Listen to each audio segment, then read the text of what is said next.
Tithing. Okay, no? Ang Diyos po ay nalalaman natin na nakikipag-ugnayan siya, no, sa bansang Israel. At ilan sa mga kautusan na ibinigay ng Diyos sa bansang Israel ay ang mga sumusunod. Sabat, burnt animals, yung paghahandog sa altar, ano po? 7 feast, Jubilee, at yung tithes na tinatawag, no? Yung tithing, no? Ilan lamang ito sa mga kautusan ng Diyos sa bansang Israel. At kung mapapansin natin, yung 7 feast, no? Passover, unleavened bread, first fruit, Pentecost, trumpet, Day of Atonement, at yung tabernacle, no? So, pag bumalik tayo dito, makikita natin, Sabbath, burnt animal, 7 feast, Jubilee, tithes, ilan lamang ito, no? Maraming kautusan ng Diyos, no? At dito sa 7 feast, makikita natin yung first fruit, no? At ako'y namamangha, sapagkat maraming mga denominasyon ngayon ang sumusunod sa kautusan. Ginagawa nilang kautusan ng Diyos. Pero yung kautusan na yun, first fruit lang tsaka tithes. Hindi ko malaman ba't hindi nila ginagawa yung iba. Bakit nakasentro lang sila sa first fruit at tithes? Well, of course, we all know the reason why, no? May pera kasi dito, no? Yung first fruit, iko-compel ka ng pastor at nung church na ibigay mo sa kanila yung sweldo mo ng buong January. Anong gagastusin mo ng buong January kung ibibigay mo yung sweldo, di ba? Well, di ka nakakain, no? Tapos yung tithes, yung every 10% ng kinikita mo, ibibigay mo rin sa kanila, no? At marami po, no? Marami pong ganitong practices ginagawa itong mga denominational churches na ito, no? Magsasabi na po ako, no, nung isang denominasyon, no, yung G12 po, no? Kayo, G12, no? Yan, ugali niya, no? Nag-i-implement sila ng first fruit saka tithes, no? Nabibigatan yung mga tao. In fact, kada isang G12, pag kinakausap ko, nagta-tithes ka. Opo. Nagpe-first fruit ka. Hindi po. Kasi mabigat siya. Kung kaya pag-aaralan natin ang mga bagay na ito. Hindi lamang sa atin na makakatulong maging sa mga denominasyon na inaalipin nitong first fruit and tithe. No? Okay. What is tithe and offering? Ano ba yung tithe at offering? No? Yung tithe po, ikasampu siya. Ikasampu. Halimbawa po, meron kang mga aso, no? 10. Yung ikasampu, yun yung tinatawag lang na tithe. Hindi po siyang ibibigay kay pastor, hindi po siya yung ganyan. No? Ikasampu lang siya. No? Yung ibig sabihin ng tithe, tenth or tenth, yung sa numero. No? Ano naman po yung offering? Yung offering po ay yung burnt, sinunog na hayop, grain, peace, purification, and reparation. Ano po yung reparation? Yung pagbabayad utang mo, no, sa Panginoon. Yun yung tinatawag na reparation. Ang sabi sa Malakay, chapter 1, verse 1, ang aklat na ito'y naglalaman ng pahayag ni Yahweh tungkol sa Israel. So yung Malakay, na aklat, Malakyas, patungkol lamang ito sa Diyos at sa Israel, no? Sa pamamagitan ni Propeta Malakyas.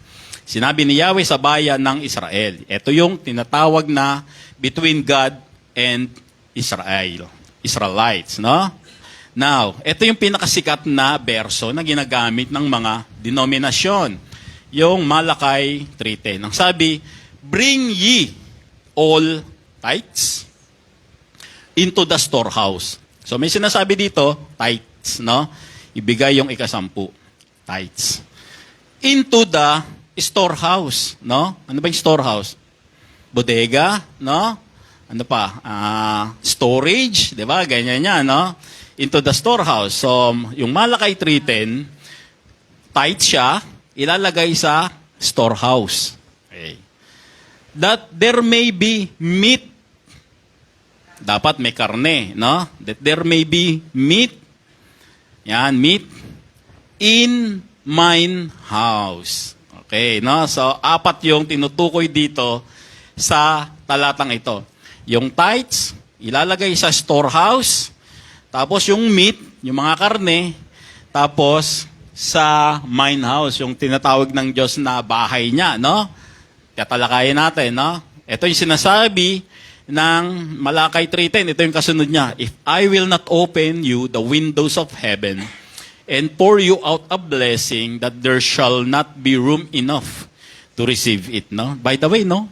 Naalala ko lang, no, nung nag-message tayo dito last time nung, ano nga yung topic natin, yung restoration of Israel, no? Tinalakay natin, restoration, pero ngayon, nasa kaguluhan si Israel. Tapos, i-restore. Kinabukasan, nilusob na siya ng Hamas. Ano? Napaka-timely ano, ng ating message during that time. No? Isang araw lang, no? Oras lang yung binilang. Tapos, may kaguluhan na kagad sa Israel hanggang ngayon. No? Anyway, no? Sakto. No? Sakto yung message natin. No? Galatians 3:10, for as many as are of the works of the law are under the curse. For it is written, cursed is everyone that continueth not in all things which are written in the book of the law to do them. Sa Tagalog, ang lahat ng nagtitiwala sa pagsunod sa kautusan ay nasa ilalim ng isang sumpa. No? Lahat ng nasa ilalim ng sumpa at lahat ng hindi nakakasunod sa ilalim ng kautusan ay nasa sumpa. Alam niyo po, no? Walang nakakasunod sa kautusan. No? Sabi ng Apostol Pablo yan. Sapagkat nasusulat, sumpain ang hindi sumusunod sa lahat ng nakasulat sa aklat ng kautusan. No? So ganito yan. No? Kung nagtitiwala ka sa kautusan, nasa sumpa ka. Bakit? Kasi hindi mo masusunod si kautusan. No? Ganito. Yung hindi makakasunod sa kautusan, nasa sumpa siya. Okay, no? Yung hindi kayang sumunod sa kautusan, nasa sumpa siya. Ngayon, ikaw, dahil nagtitiwala ka sa kautusan na hindi mo rin naman masusunod, nasa sumpa ka ngayon. No? Brother Mel. Hindi naman po ako pumapatay ng tao, huwag kang papatay. Huwag kang magnanakaw. No? Huwag kang magsisinungaling. Hindi ko naman po ginagawa yung mga yon. Huwag kang sasamba sa Diyos-Diyosan. Hindi naman po ako sumasamba sa Diyos-Diyosan. Ibig ba sabihin, Brother Mel, nasusunod ko yung mga yon? Ang sabi po ng Aklat ng Santiago, chapter 2, verse 10, meron pong 613 na kautusan ang Diyos. 613. Ang sabi ng Santiago, ang lumalabag sa isang utos. Di ba? 613, no? Ang lumalabag sa isang utos, kahit tumutupad sa iba pa, lumalabag sa buong kautusan.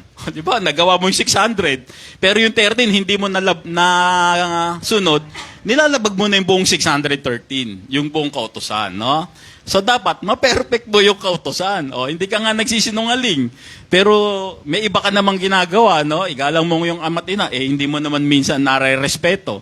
Nire-respeto mo nga yung magulang mo, nagsisinungaling ka naman. Hindi, hindi po pwedeng 50% lang, ganyan, no? Kaya, muli, ang sabi ng Apostol Pablo, ang lahat ng nagtitiwala sa pagsunod sa kautusan ay nasa ilalim ng sumpa. Sapagkat nasusulat, sumpain ang hindi sumusunod sa lahat ng nakasulat sa aklat ng kautusan.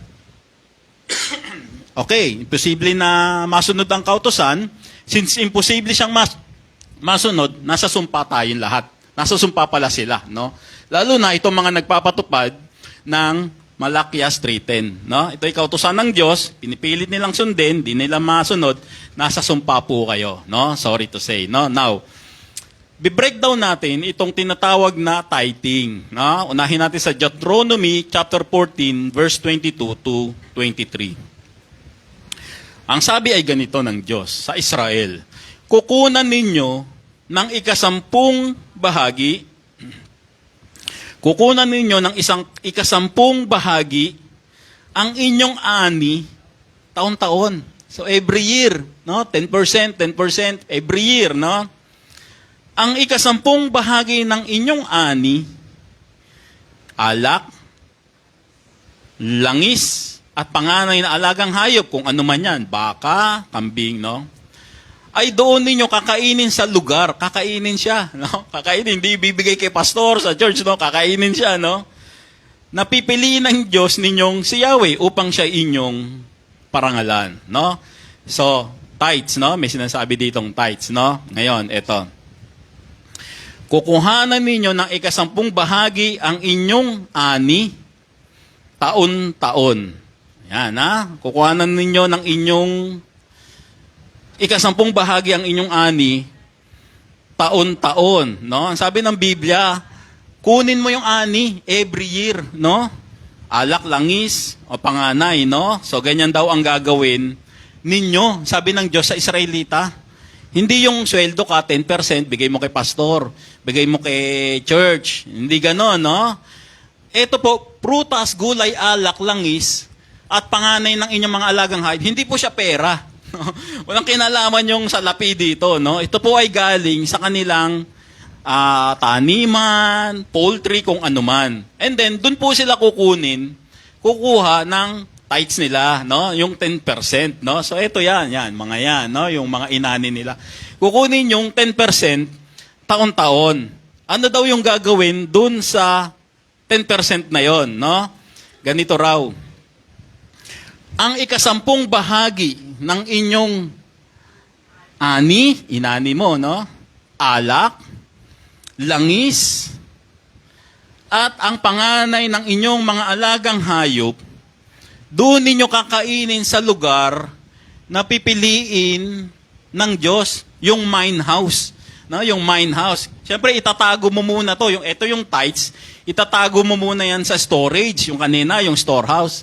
Tapos, kakainin mo yung mga karne na yan doon sa mine house na sinasabi ng Diyos kanina sa Malakay 3:10. No? Okay, no? Ay doon ninyo kakainin sa lugar na pipiliin ng Diyos ninyong si Yahweh upang siya inyong parangalan, no? So may specific na place na ituturo ang Panginoon. Pagkatapos, ito yung sinasabing mine house, ang gagawin nyo raw, pupunta kayo ron, celebrate. Okay? Got it? No? Celebrate, no? Okay, no? Ngayon, tuloy natin. Kung malayo yung lugar na pipiliin ni God, ni Yahweh, at magiging mahirap doon ang 10 bahagi ng inyong ani. Halimbawa, tinuro ni God, no? Doon yung kakainin sa Tagaytay. Dadalhin pa natin lahat doon sa Tagaytay yung mga ani natin, no? Layo noon, di ba? Mga 80-90 kilometers, no? Ganito ang naging istorya, no? Yung tithes, inani natin, tinago natin sa storehouse. Alam nga naman nakakalat dyan, no? So may meat siya, no? May panganay na hayop. Tapos sasabihin daw ni Yahweh, ni God, kakainin niya doon sa ituturo ko, yung mine house, no? Pupunta kayo doon magkakainan. Okay, no? Ganon, ha? Ganon yung tithes, ha? Ganon yung istorya ng tithes sa Old Testament, no? Verse 25. Dahil malayo, halimbawa sinabi, Ruel, Jerry, doon yung kakainin sa Tagaytay. God, ang layo po. Dadalhin po namin to. Hindi, ganito gawin nyo. Pagbilin nyo yan. Di ba? Ipagbilin nyo yan. At dadalhin nyo yung pinagbentahan nyo doon sa Tagaytay, doon sa lugar na sasabihin ko, no? O binenta, no? Pumuntan Divisoria at binenta. O, binili na ngayon, no? 10,000, ganyan, 15,000 yung halaga, no? Verse 26. Pagdating doon, bumili kayo ng kung ano gusto nyo. O since nasa Tagaytay na, bili kayo tapang baka, no? Tapa, bulalo, doon nyo ngayon bilhin nyo, no? Baka, tupa, alak, o inuming nais ninyo. At siya ninyong pagsalo-salong mag-anak, no? Bili kayong Maria Clara Sangria, red wine, tapa, no? Mag-check-in kayo doon, di ba? Mag-check-in kayo doon, no? Red Horse. Mag-check-in kayo doon, no? Huwag naman Red Horse. Yung mga social na alak ba, no? Yung mga red wine, no? Mga ganyan, no? Doon kayo ngayon, mag-check-in kayo, kainin nyo doon, mamili kayo, mag-shopping kayo. Yun ang ibig sabihin ng Diyos sa bansang Israel. Malayo ba? O ibenta mo. Pagdating doon, kung ano gusto mo, sige, bilhin mo. Doon kayo magkainan, no? At siya ninyong pagsalu-saluhang mag-anak bilang pagdiriwang, no? Sa harapan ng Diyos ninyong si Yahweh. No? So, ibebenta siya. Tapos, ang gagawin nyo, ibibili nyo. Para hindi nga naman, dala-dala nyo yung mga gulay, sako-sako dun sa, dun sa lugar na pinili ng Diyos, no? So, yung tithes nyo, yung mga inanin nyo, ilagay nyo sa storehouse, no? Ngayon, pag sinabi ng Diyos na doon nyo kakainin sa lugar na yun, ang layo, God, ibenta nyo. Pagdating doon, bili kayo ng meat, no? Karning baka, karning baboy, kung anong karne yan. Tapos doon sa mine house na tinuro ko, celebrate kayo, magkainan kayo ngayon doon. Okay, no? Tithes, no? Hindi po yung tithes na, 10%, bigay mo kay pastor, no? Ito si pastor, mamaya-maya nasa Jollibee na, no? Two-piece chicken joy na kinakain, no? Hindi ganon, no? Kaya muli, ang sabi sa Malakias 3:10, bring ye all the tithes into the storehouse, that there may be meat in mine house, and prove me now herewith, said the Lord of the host, no? Pero ang ginagawa ng mga denominasyon ngayon, eto na, no? Lalagay mo yung envelope mo, 10%, no? Ng sweldo, no? Ganyan. Ako, may kaopisina ako, Dati kasi yung sweldo namin, cash, nasa envelope. Na ngayon, ATM na, no? Pag nasa envelope na ako, kukunin ko yung sweldo ko, binibilang ko. Siya binibilang niya, may isa pa siyang envelope, no? Ang nakalagay doon ay parang, siya, Christian Church, no? Ganyan, no? Tapos may sinisilid siya doon. Ano yan? Sabi ko, yung 10% nitong sweldo ko, inaano niya na, wow, okay yan, no? Magkano yung na yan, yung tithes mo na yan? Parang 10,000 yata yung sweldo niya, yung 1,000 nilalagay na dun sa sa envelope, no? Pagkatapos mangungutang. Pero na 500, no? Okay, no? So, ang nangyayari sa denominasyon, tithes, no? Ibibigay niya sa simbahan, si church, bibilangin niya ngayon. Bilang church, no? Bilang niya, magkano ba ito? Pagkabilang dahil napagod, magchi-chicken joy yan. Totoo to. Kasi ako naging taga-bilang na rin ako. Pagkabilang ko, may mga choking na dumadating, may kainan, no? Dito rin kukunin, no? Pagkatapos magbilang, ilalagay sa bangko ngayon, no? Yan, sa bangko. Ngayon, kung ano yung pangangailangan sa church, sa bangko kukunin. Magwi-withdraw, kang ganyan, no? Ngayon, yung setup ngayon ng church, si pastor na may-ari ng church, alam nating lahat yan, hindi na ako magsasabi ng kung anong church to. Si pastor na yung namumuno, kaya ang lahat ng salapi, sa kanya ang punta. Ibabangko niya ngayon, bibili siya ng kotse, mag-abroad siya, o kukuha siya ng kondo. Kasi kailangan niya raw to Number 1, kailangan ko ng sasakyan. Paano ko makakarating sa church kung wala akong sasakyan? Bibili siya ng sasakyan. Pero pera niya rin yun. Mag-abroad ako. Ano yung mag-abroad? Dalawang klase yung pag-abroad ko. Ano yung pag-abroad mo, pastor? Magmi-ministry ako sa Italy. Magmi-ministry ako sa Italy. Next year, magmi-ministry ako sa Japan. No? Diba? Ganun yan, no? Tapos pag nakita mo, nasa beach lang pala. No? Pangalawa, yung pag-abroad niya, ministry, no? Ano pa ba yun? Ministry. Ayan, no? Dadalo siya sa mga conference, no? Dadalo ko sa conference, di ba? Lagi, no? Sa Korea ako dadalo, sa Taiwan, no? Ganyan. Kaya dapat kayong lahat na nagtatights kayo, no? Tapos wala siyang matiran dahil lingkod naman ako ng Diyos, kukuha ako ng kondo. No? Ganyan ang mga, ng pastor ngayon. Ganyan ang setup ngayon, no? Ganyan ang setup.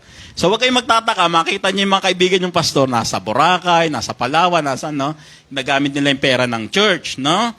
Pero, ang sabi sa Deuteronomy 14:22-23, kukunin niyo ang 10 bahagi, taon-taon, ang 10 bahagi ng inyong ani, alak, langis, at mga panganay ng inyong alagang hayop, doon niyo kakainin sa lugar na pipiliin ng Diyos. Okay, no? Bakit? Kasi pararangalan nyo si Yahweh. Bakit mo pararangalan? Maraming po salamat sa pagpapala. No? Sa mabungang ani, sa matatabang mga alaga namin. Maraming po salamat sa inyong pagpapala. Kukunin po namin yung tithes. Samahan niyo po kami, Lord. Celebrate tayo. Yung mga credit card nyo. Payong, taas nyo wallet nyo. Mga ganon, no? Hindi ganon, no? So malayo yung sinasabi dito, no? Malayo yung sinasabi sa Malakay 3:10, no? Na sinasabi nila, no? Muli, ito yung sinasabi, no? Kukunan yung 10 bahagi, ani, alak, langis at ang panganay ng inyong mga alagang hayop ay doon ninyo kakain sa lugar na pipili ng Diyos ninyong si Yahweh upang siya inyong maparangalan. Okay, ang sabi doon, framework lang natin yung Malakay 3:10, framework lang natin. Ang sabi doon sa number 1 na tinalakay natin, sa Deuteronomy 14:22 to 26, 10% kukunin mo, taon-taon. Celebrate kayo. So, magse-celebrate kayo ng family, yearly, no? Yan, no? Halimbawa, ganyan, no? 3 days kayo sa Shell Residence, no? Magsa-swimming kayo ron, no? Mga ganun. Okay, no? Wow. No? Tapos pagdungaw mo, medyo sunset, gumaganon-ganon na sa dagat, sa Manila Bay, no? O kaya habang nasa swimming pool ka, no? Saya, no? Okay, verse 27, tuloy natin, no? Tutuloy natin. Ngunit, huwag ninyong kakalimutang bigyan yung mga Levita. Meron kasing isang angkan doon, Levita. Wala silang minanang lupa. Wala silang pagsasakahan. Wala silang pag-aalagaan. As in, wala talaga sila, no? Sa kanila lang, maglilingkod lang sila doon sa templo, no? Yun lang. So, wala silang kakainin, wala silang gagastusin, no? Huwag niyong kakalimutan yan, Levita, sabi ng Diyos.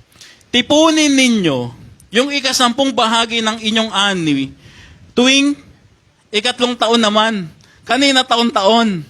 Ngayon, every 3 years naman. Okay, so 2 na, no? 2, no? Tuwing 3 taon. Tipunin yung 10 bahagi tuwing 3 taon. Okay, no? Verse 28 na tayo. Verse 29. Ito ay ibibigay ninyo sa mga Levita kasi wala silang kaparting lupa. Bibigyan din nyo yung mga dayuhan. Okay, kasi may mga dayuhan na kasama sila, mga tumutulong sa kanila, no, sa mga pamilya nila, sa mga kabuhayan nila, no. Bibigyan nyo din ninyo ang mga dayuhan kasama ninyo. Yung mga naulila, yung mga balo, no, bibigyan, no. Kapag ginawa ninyo ito, pagpapalain kayo ni Yahweh sa lahat ng inyong gagawin. So kanina, 10% celebrate para sa family. This time, 10% para sa mga Levita, sa mga balo, sa mga ganyan-ganyan, no? Sa mga kasama nila. Ito, taon-taon, ito, every 3 years. Okay, no? Ngayon, punta na tayo sa Malakay 3:10, no? Ang sabi naman dito, dalhin ninyo ng buong buo ang inyong mga 10 bahagi sa tahanan ng Diyos upang matugunan ang pangailangan sa aking tahanan.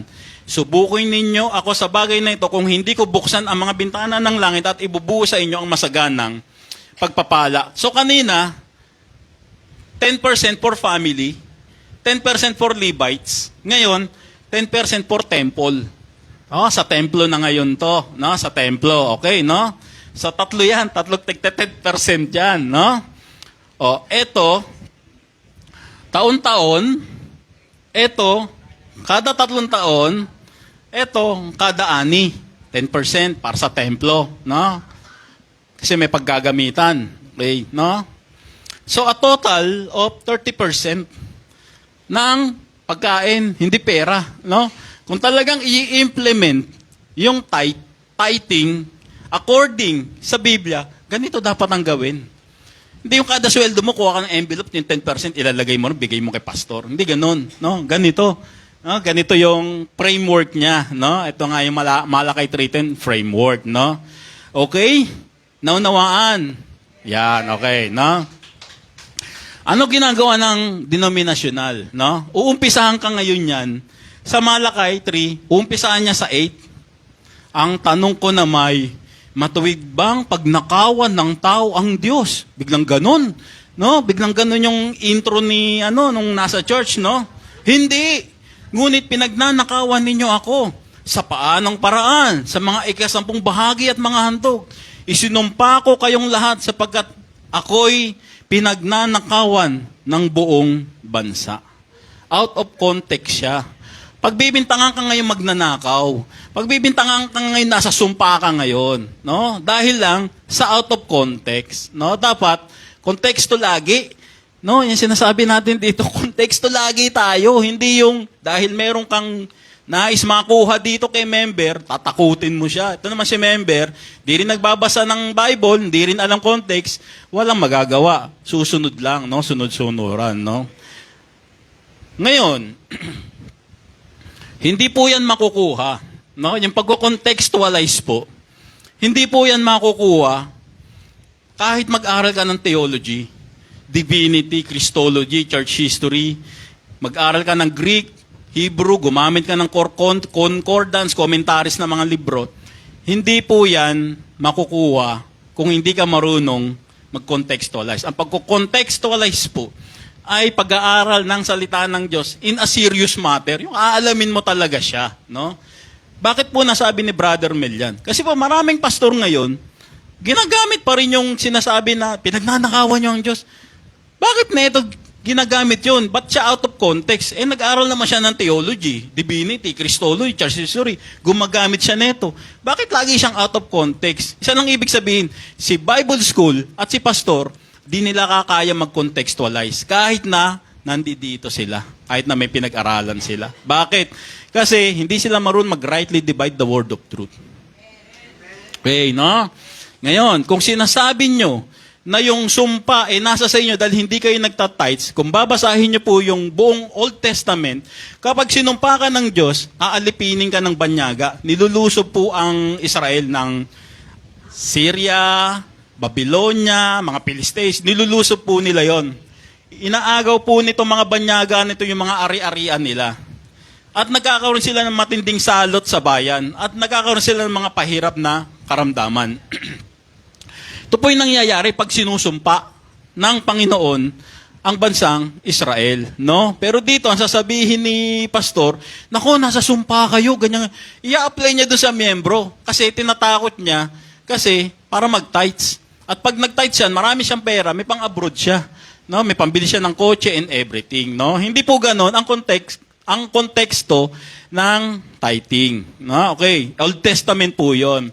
Ngayon sasabihin natin, if tithing is for Israelites or Old Testament only, how about Luke chapter 18 verse 11 to 12? Babasahin po natin. Tumayo ang pariseo at nanalangin ng ganito, O Diyos, nagpapasalamat ako sa iyo sapagkat hindi ako katulad ng iba na mga magnanakaw, mandaraya, mga ngalo niya ako kaya't katulad ng maniningil ng buo, kaya'y katulad ng maniningil ng buwis na ito. 2 beses ako nag-aayuno sa isang linggo at nagbibigay ng 10 bahagi mula sa aking ikinikita, whether prutas to o pera, may tithing pa rin sa New Testament na sinasabi nila, no, sa Matthew, Mark, Luke, and John. No? Ngayon, ang sinasabi kasi ng denominational, kaya sinabi nila, hindi, Brother Mel, sa New Testament may tithing din. Ayan, no, sa Luke, nababasahin. No? Ngayon, ang pagkakaalam kasi ng mga denominational, yung Old Testament, Genesis to Malakay. Yung New Testament, Matthew to Revelation. Hindi po. No? Ang New Testament po ay ito. Kapag may testamento, kailangang mapatunayang patay na yung gumawa. Okay, no? Okay? Hindi kasi tayo mayaman eh, no?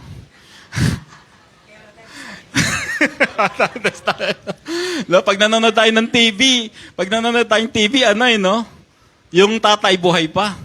Tay, asan na po yung testamento? Tay, yung, buhay pa tatay mo, ano, di ba? Tapos pag mamamatay na yung tatay, kukunin mo ngayon sa akaw, sa akabit. Ito na yung testamento, anak, malapit na ako mamatay. Babasahin mo ngayon. O ikaw, Mark Bautista, ipinapamana ko sa iyo ang isang kahon ng candy, no, na nakatago sa ilalim ng kama, no, di ba? Testamento siya, no? Sapagkat ang testamento ay walang bisa habang buhay pa ang gumagawa. Magkakabisa lamang iyon kapag siya ay namatay na. What does that mean?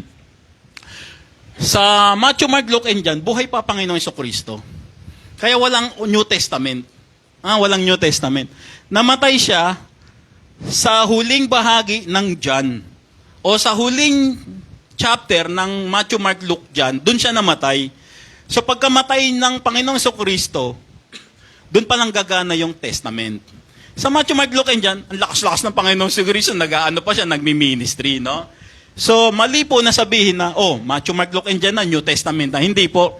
Mag-uumpisa ka ng New Testament dun sa kamatayan ng Panginoon Kristo. No? Kaya sabi sa Hebrews, gano'n. No? Okay, no? Kailangan rightly divide. No? Now, i-apply natin dito ngayon sa sitwasyon natin. No? 2 Corinthians 8:8. Hindi sa inuutusan ko kayo. Ito na si Pablo. No? Hindi sa inuutusan ko kayo. Sinasabi ko lamang sa inyong pagsisikap ng iba upang masubok ang katapatan ng inyong pag-ibig. So, walang puwersahan. No? Walang compulsory, no?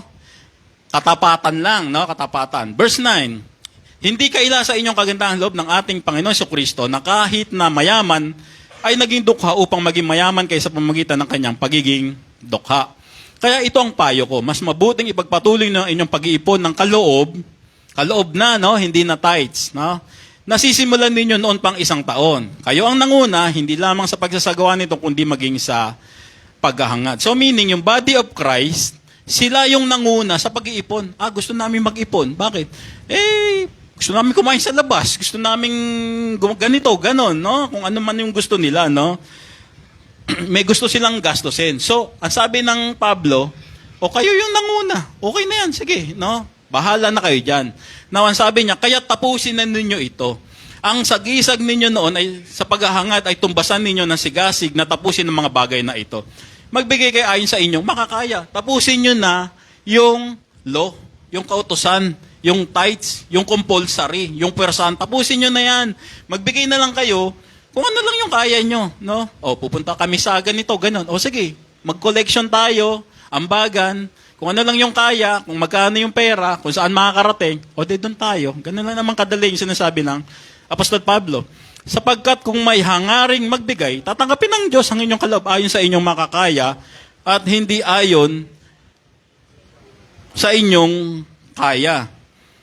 Verse 13, hindi sa ibig kong guminhawa ang iba at mabigatan naman kayo. Baka kasi mamaya meron na, ako, 50 pesos lang ibibigay ko, no? Yung isa naman, 500. Baka nahihirapan ni si nagbibigay ng 500, nagagangan lang din naman sa 50 pesos, no?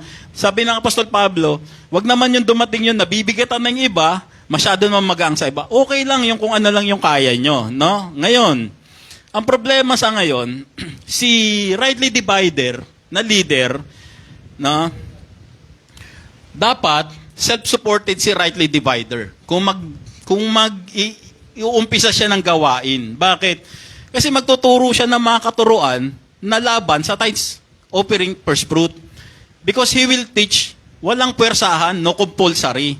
Because he will teach cheerful giving. No? So dapat, si RD, self-supported siya. No? Hindi po pwede na, RD ako. Pero yung pagdating sa pera, tithes and offering, yun ang sweldo ko. Hindi pwedeng ganon. No? Dapat si RD, self-supporting siya. No? Ngayon, mahirap naman yon, Brother Mel, no? Kinakausap ko na yung mga RD, no? Kasi alam ko po yung nararamdaman nyo, no? Pare-pareho po tayo na nahihirapan sa pag-mobilize, ano? Types of RD leader sa ngayon to date, no? Meron pong tinatawag na top, no? Yun nasa taas, no? Sino itong mga top na to? Able to ministry without financial support. Siguro meron siyang sariling building, no? Doon na lang sila, no? O meron siyang sapat na sweldo, o okay naman ako, kahit walang sweldo sa church, okay lang ako. O may business siya, kaya kayang-kaya niya. Tapos may facility siya, may mga kagamitan siya na kayang-kaya niyang immobilize, no? So, si top RD leader, meron naman yan, which is okay lang kung ganyan, no? Sana lahat ganyan, no?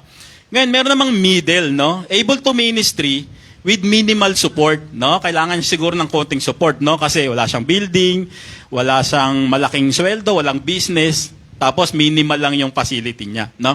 And then number 3, yung bottom, unable to ministry kung wala talagang susuporta sa kanya, no? Kawawa naman si RD. Sayang yung kaalaman niya, no? Hindi niya magamit sa ministry, no? Kasi wala siyang building, wala siyang facility, maliit lang sweldo niya in everything, no? Hindi niya maano ngayon, no? O de pumunta ka na lang sa Facebook, no, mag-live stream, which is marami ngayon, no, marami ngayon mga RD, no. Now si Brother Mel, baka may tanong, si Brother Mel nasan ka dyan? Nandito po tayo sa middle, no. Nandito po tayo sa middle na nagpapasalamat po tayo sa Panginoon sapagkat pinagkalooban naman po tayo ng Panginoon ng trabaho na matutustusan ko naman, no, yung pamilya ko, no. So, hindi ko na po kailangan ng sweldo whatsoever, no. Pero kung halimbawa nabibless kayo, no, gusto niyo bigyan si Brother Mel ng panyo, no, Brother Mel. Panyo mo laging puti, o ito pula, no. Tatanggapin ko po 'yan, no. Mamaya pagbintangan ako Iglesia ni Cristo, no, puti lagi yung ano, no. Hindi, joke lang, no. Okay, no. So, the problem is, yung mga nasa bottom, pag hindi sila sinuportahan, hindi nila mamobilize yung ministry nila, no? So again, pupunta sila sa platform na mag-aano sila, magpe-Facebook, no? Mag-YouTube, yun na lang, no? Kaya lang, may mga tao rin kasi na ang gusto nila, o na Sunday morning, magbibihis, no? At then, gusto nila face-to-face, no? So, yun yung problema. Pagdating dito sa bottom type ng mga RD leaders, no? Wala silang mga facility, no? So, ang advice ni Brother Mel, mag-group discussion kayo, no? Napunta na dito yung ano. Kasi nagtatanong yung mga RD, no? Mag-usap kayo, no? Paano kayo makakuha ng building, room, o magre-rent ng unit, tapos facility, yung monthly utilities, tapos yung leader's blessing, kasi may mga leaders na mga rightly divider, talagang maliit lang yung sweldo, no? Minsan may mga nagbi-business lang sila na maliliit lang sweldo, no? So yan na lang yung gawin nyo, no? Advice ni Brother Mel, no? Kasi masakit sa akin kung yung isang rightly divider, hindi niya na mamobilize because wala talaga siyang support, no? Resources, no? Kaya sa akin, para sa akin, no? Mag-usap kayong mga nais nyo mag-mobilize na mga RD, no? Si Faithful Word medyo okay naman, no? Na susustain naman, no, yung mga bagay. Okay. So balik tayo, no? 2 Corinthians 9:6, ibig kong sabihin, ang nagtatanim ng konti, nag-aani, at ang nagtatanim ng marami ay nag-aani. Ang bawat isa ay dapat magbigay ayon sa kanyang pasya, maluwag sa loob at hindi napipilitan, sapagkat iniibig ng Diyos ang nagbibigay ng may kagalakan. Ito yung ginagawa natin, no? Cheerful giving. Verse 8, magagawa ng Diyos na pasaganahin kayo sa lahat ng bagay at higit pa sa inyong pangangailangan upang sumagana kayo para sa mabubuting gawa. Tulad ng nasusulat, siya'y masaganang nagbibigay sa mga dukha, ang kanyang kabutihan ay walang hanggan. Verse 10, ang Diyos na nagbibigay ng binhing itatanim at tinapay na makakain, ang siya ring nagbibigay sa inyo ng binhi at magpapalago nito upang magbunga ng saganang inyong kabutihang loob. Pasasaganahin niya kayo sa lahat ng bagay upang mas marami ang inyong matulungan. No? Sa gayon, actually ayokong sabihin na magbigay kayo ng marami para marami kayong matanggap. Paano kung hindi marami natanggap? Kasi meron sa atin yung pension talagang steady lang yun. Hindi naman nalalaki yun, no? Brother Mel, nagbigay ako ng malaki.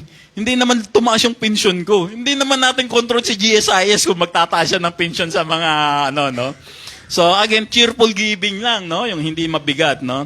Sa gayon, lalong darami ang magpapasalamat sa Diyos dahil sa inyong tulong na dadalhin namin sa kanila, no?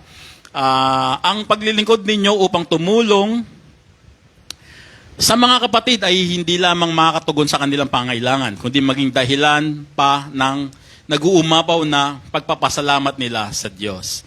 Ang bukas palad ninyong pagbibigay sa kanila at sa lahat ang siyang magpapatunay na matapat ninyong sinusunod ang magandang balita ni Kristo dahil diyan magpupuri sila sa Diyos, no?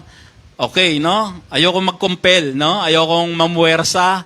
It's up to us, no? Ngayon, kung sa tingin nyo, yung pagbibigay nyo ng cheerful giving, nag-i-improve ba? Medyo nakaka-receive ako ng mas malaki. Tuloy nyo na yan, no? Baka bukas makalawa, may kotse na kayo, no? Kung uunlad nyo yan, tuloy nyo na yan. Ngayon, kung sa tingin nyo, parang wala rin naman, O di, kung ano lang din yung, yung kaya, no? Kasi wala tayong compulsory, no? Kahit buong pagmamahal nila kayong ipapanalangin dahil sa di masukat na kagandahang loob ng Diyos. Salamat sa Diyos dahil sa kanyang kaloob na walang kapantay. No? So, ang sabi dito sa 1 Corinthians 9:7, ang kawal ba ang gumagastos para sa kanyang pangangailangan habang naglilingkod? Ito yung medyo mabigat, laging sinasabi ng mga pastor. No? Kapag ang isang pulis o militar, sumabak siya sa gera, hindi naman siya bibili ng baril niya Hindi naman siya bibili ng gamit niya. Yung gobyernong bibili. Parang ko rin, pastor, pag sumabak ako sa ministry, Hindi ko kailangang tustusan yung pangailangan ko. Kayo magtutusto sa akin. Ina-analogy nila sa ganon, no? Kaya maraming napapahamak dito sa talatang ito, no? At sinasamantala ng maraming pastor. Ano ba kailangan i-provide, pastor? Kotse, bahay, kondo, pang-abroad mo? Hindi naman ganon, no?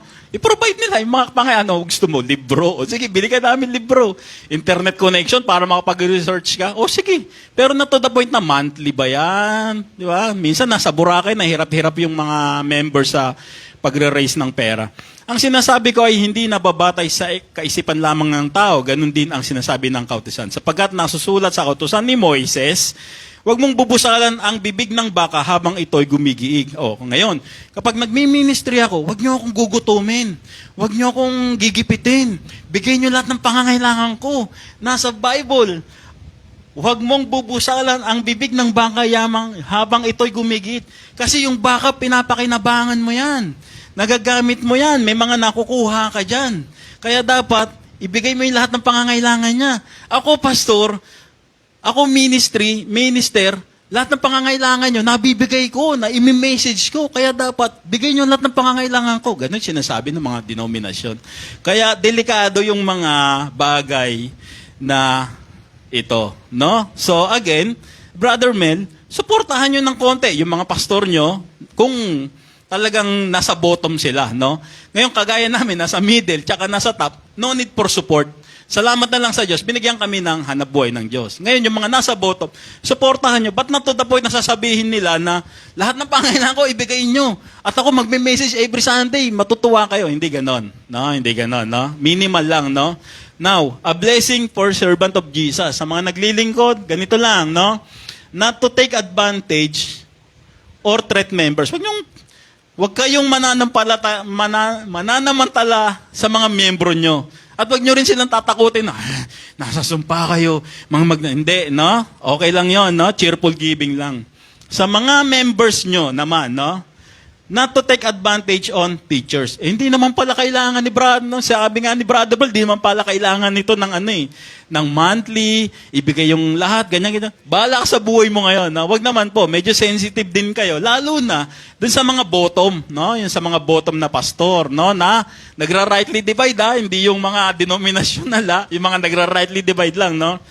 At dapat hindi siya magiging burden sa tagapagturo, tsaka sa mga members. Yung parehong nagagaangan lang, no? Walang burden, walang kabigatan, no? So, as we end this message, a blessing for servant of Jesus, kayo, yung mga members, no? Yung mga if you want to give it voluntary lang. Cheerfully and gratefully lang, no? Para walang nabibigatan at lahat tayo masaya, no? Sa paglilingkod, sa pagmi-ministry. Okay, pagpalain tayo ng Panginoon at magandang umaga sa inyong lahat.